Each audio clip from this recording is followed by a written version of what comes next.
It's perfectly normal for 10 years and up. Here's just one page I want you to see here. For 10 and up, huh?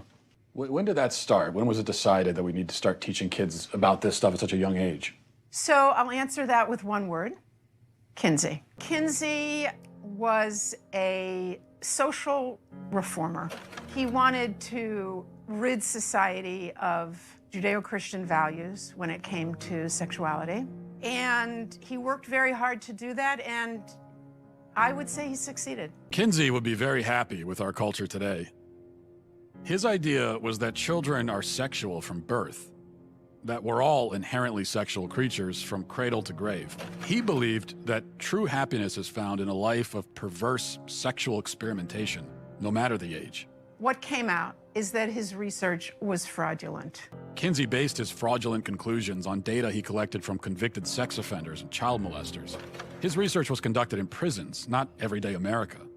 He also performed horrific sexual experiments on children, some under the age of 1. His most influential book, Sexual Behavior in the Human Male, contains an infamous chart called Table 34, which documents the orgasms of very young kids, including babies as young as 5 months old.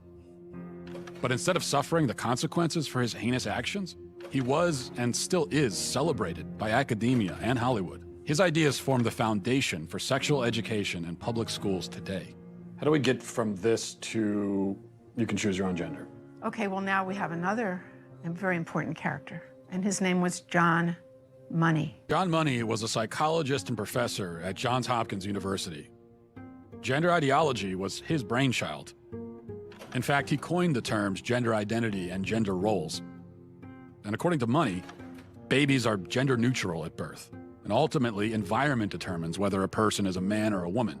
Money was telling the world about his theory that a boy could be raised as a girl and do just fine, and vice versa. And so Money tried out his theory on 2 young twin boys, the Reimer twins. When the twins were 8 months old and they went to be circumcised, the first twin, whose name was Bruce, something went wrong with the machinery and his penis was burnt off. They stopped and didn't do a second circumcision on the other twin, as you might imagine. And the parents, of course, didn't know what to do. How are they going to raise this child? John Money convinced Bruce's parents to transition him into a girl.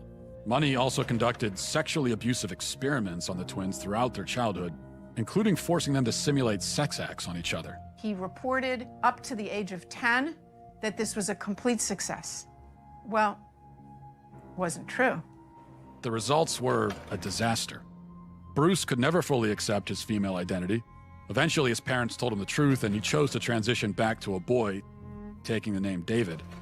As an adult, David spoke out about the abuse and the damage done to him by John Money. The girls would do their things with their Barbies and things like that, and that wouldn't interest me. And things such as trucks and building forts and, you know, getting to the odd fist fight and climbing trees, that's the kind of stuff that I like, but it was unacceptable, so I'd never... As a girl? As a girl, I had no place to fit in. The trauma that he and his brother and his entire family went through left deep scars. His brother died of an overdose when he was 38, and then David committed suicide. There was never a retraction or an apology from John Money. Instead, his ideas were adopted by mainstream psychology, and they form the basis of gender ideology today. Why don't more people know about John Money and Alfred KINSEY? Evidently, there are forces that don't want this information out.